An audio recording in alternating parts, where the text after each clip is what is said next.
সম্পদ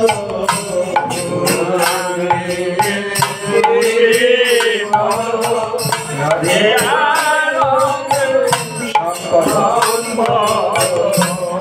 সে জানে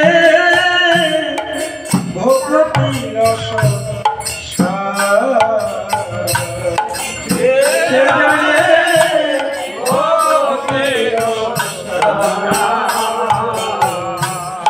ভক্তি রসের সার জেনেছে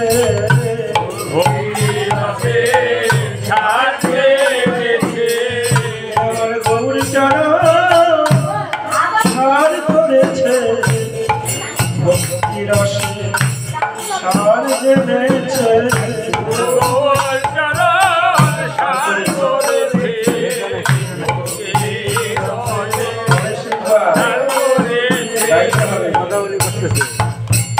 আমার গৌর চরণ সার করেছে সার জেনেছে সর্বসিদ্ধি কার করো তরে সর্বসিদ্ধি কার করো তরে ভক্তি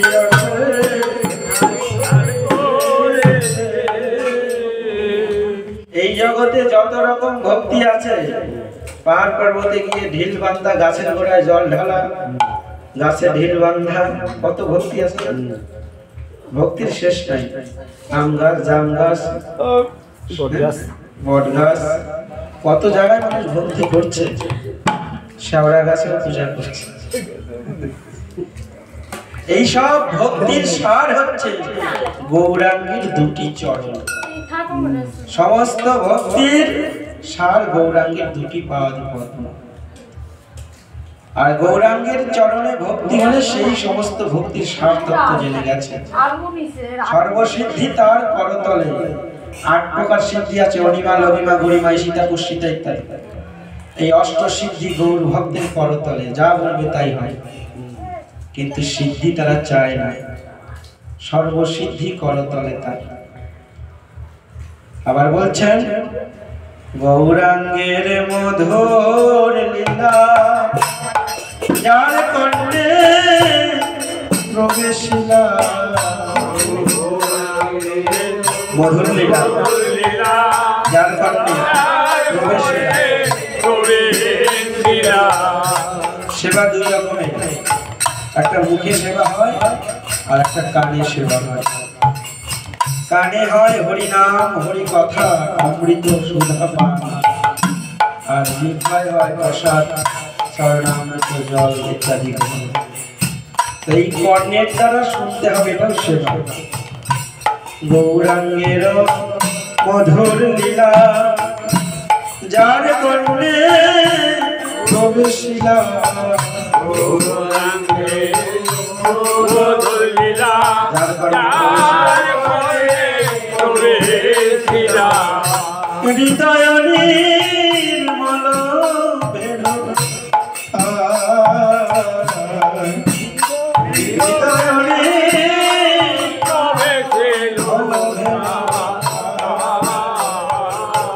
উপরে ধরতে হবে নিচে ছাড়তে হবে ভাঙা ছাড়া এটার কায়দা আছে হৃদয় নির্মল ভেলতা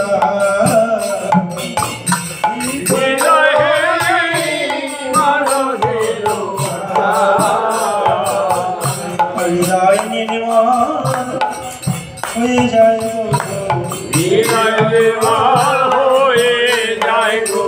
আমার গৌর লীলা শ্রবণ করে হৃদয় নির্মল হয়ে যায় গৌর লীলা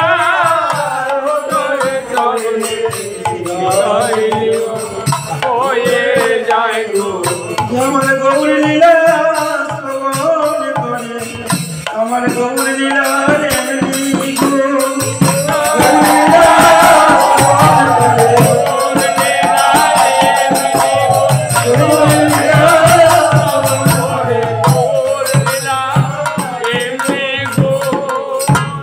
মেয়েকে স্নান করবেন সাবান দিয়ে, শাওয়ার ছেড়ে তারপরে কত কিছু দিবেন, ফেস ওয়াশ, শ্যাম্পু ইত্যাদি।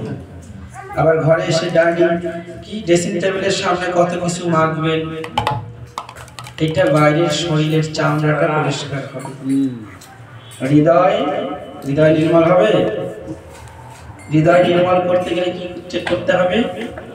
গৌরাঙ্গের মধুর লীলা যার কর্ণে প্রবেশিলা, যার কর্ণ দিয়ে এই গৌর গোবিন্দের মধুর লীলা না গান প্রবেশ করবে, তারই হৃদয়টা নির্মল হবে। কথা না, এই কথা বলবে না কেউ।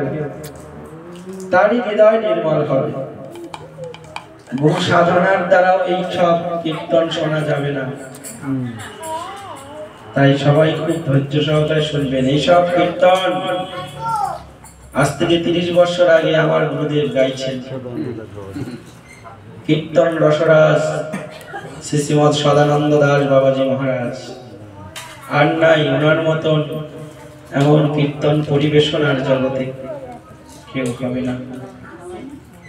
আমি কিছুটা ওনার স্মরণ করি, ওনার অনুসরণ করার চেষ্টা করি। পারি না, ওনার ধারে কাছে তো যেতেই পারবো। উনি তো সিন্ধু। তাই এইসব দুর্লভ কথা, ওনারই সুর, ওনারই তাল, ওনারই ভাব, এইভাবেই উনি ধীরে ধীরে কীর্তন গাইতেন। প্রকৃত কীর্তন